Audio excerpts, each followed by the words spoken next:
علیکم ورحمۃ اللہ وبرکاتہ۔ الصلاۃ والسلام علیک یا رسول اللہ، الصلاۃ والسلام علیک یا حبیب اللہ، الصلاۃ والسلام علیک یا نبی اللہ وعلی آلک واصحابک یا شفیعنا یوم الجزاء۔ حدیث پاک میں آتا ہے، حضرت ابو موسیٰ اشعری رضی اللہ تعالی عنہ سے روایت ہے کہ حضور اکرم صلی اللہ علیہ وآلہ وسلم کے عہد میں ایک مرتبہ آفتاب میں گہن لگا، یعنی سورج گہن کا واقعہ پیش آیا، تو آپ مسجد میں تشریف لائے اور بہت طویل قیام فرمایا، اسی طرح بہت طویل رکوع اور سجدہ بھی بہت طویل فرمایا، نماز ادا فرمائی اس طریقے سے کہ اس میں قیام جو تھا بہت لمبا تھا، اسی طرح رکوع اور سجدہ بھی آپ نے بہت دراز فرمایا۔ حضرت ابو موسیٰ اشعری فرماتے ہیں کہ میں نے کبھی آپ صلی اللہ علیہ وسلم کو ایسا کرتے ہوئے نہیں دیکھا، اور یہ بھی فرمایا کہ اللہ عز و جل کسی کی موت و حیات کے سبب اپنی یہ نشانیاں ظاہر نہیں فرماتا، لیکن ان چیزوں کے ذریعے اپنے بندوں کو ڈراتا ہے، لہٰذا جب ان میں سے کچھ دیکھو، یعنی سورج گہن وغیرہ، جب سورج گہن وغیرہ نشانیوں میں سے کوئی نشانی دیکھو تو ذکر، دعا اور استغفار کی طرف گھبرا کر کے اٹھو، یعنی دعا کرنی ہے، ذکر کرنا ہے، استغفار کرنا ہے وغیرہ وغیرہ۔ تو آج 25 اکتوبر 2022 ماہرین کی خبر کے مطابق اور ان کے کہنے کے مطابق آج 4 بجے سورج گہن لگنے والا ہے اور تقریباً 50 منٹ تک رہے گا۔ تو ہم لوگوں کو چاہیے کہ ہم آقا کریم صلی اللہ علیہ وآلہ وسلم کی سنت مبارکہ پر عمل کرتے ہوئے نماز ادا کریں۔ یاد رہے کہ سورج گہن کی نماز سنت مؤکدہ ہے اور چاند گہن کی نماز مستحب ہے۔ سورج گہن کی نماز جماعت کے ساتھ پڑھنا مستحب ہے، اور اگر جماعت کا موقع نہ ملے تو تنہا بھی پڑھی جا سکتی ہے، اور اگر جماعت سے پڑھ رہے ہیں تو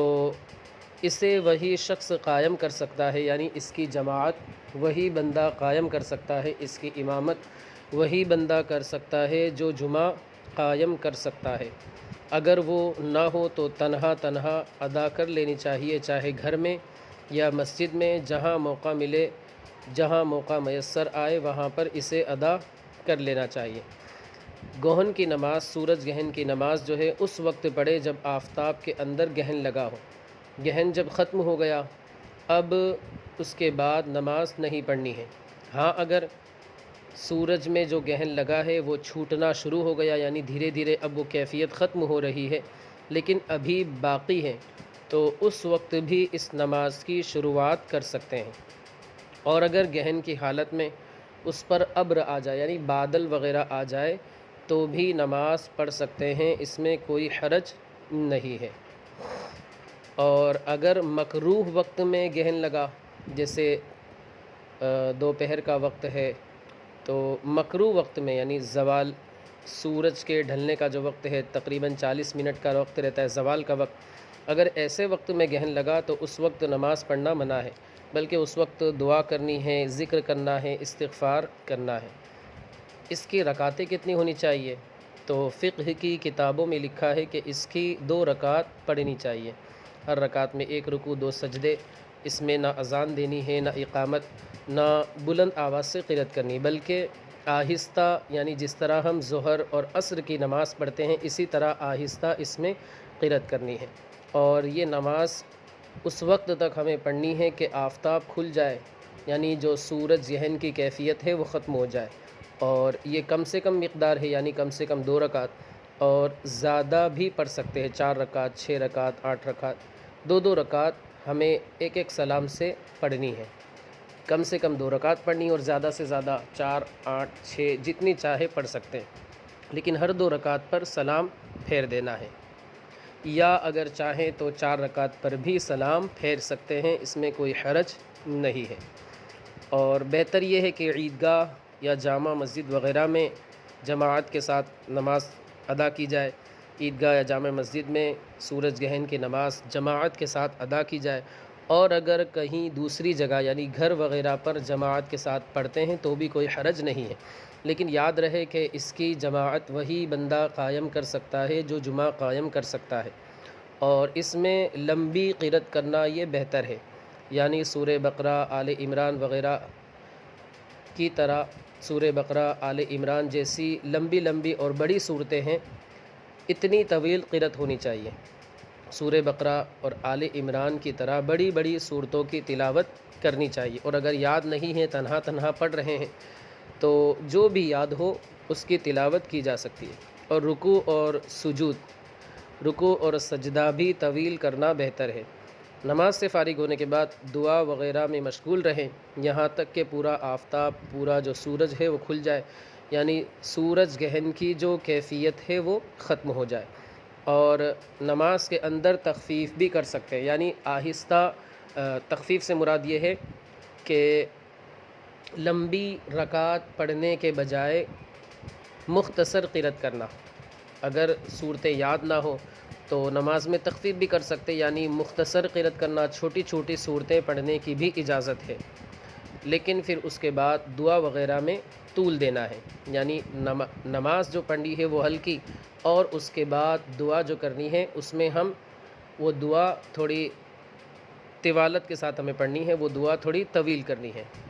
اب امام صاحب جو ہے وہ قبلہ رو ہو کر کے دعا کریں گے، یا پھر انہیں اجازت ہے، اختیار ہے کہ مقتدیوں کی طرف منہ کر کے کھڑے ہو کر کے دعا کریں۔ جب وہ دعا کریں گے تو مقتدیوں کے لیے آمین کہنا مستحب ہے، اور اگر دعا کے وقت کوئی لکڑی یا عصا وغیرہ کمان کے اوپر ٹیک لگا کر کے کھڑے ہوں تو یہ بھی بہتر ہے، اور دعا کے لیے ممبر وغیرہ کا استعمال نہ کیا جائے، یعنی ممبر وغیرہ پر دعا کے لیے نہ چڑھا جائے۔ امید ہے کہ آپ ہمارا بتایا ہوا طریقہ سمجھ گئے ہوں گے، تو آپ حضرات کوشش کریں، آج 4 بجے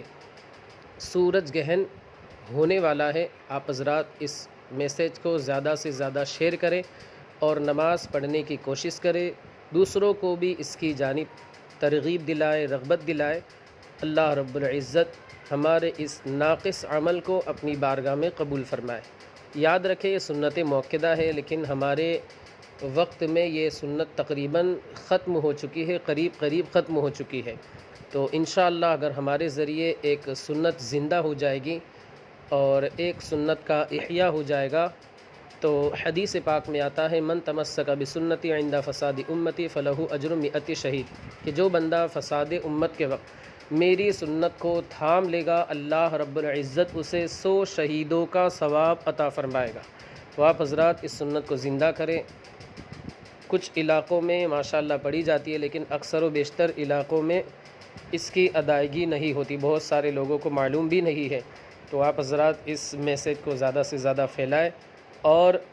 سورج گہن کی نماز خود بھی ادا کرے، دوسروں کو بھی اس کی دعوت دے۔ مولا عز و جل ہمیں اپنے حبیب صلی اللہ علیہ وآلہ وسلم کی سنتوں پر عمل پیرا ہونے کی توفیق رفیق عطا فرمائے۔ السلام علیکم ورحمۃ اللہ وبرکاتہ۔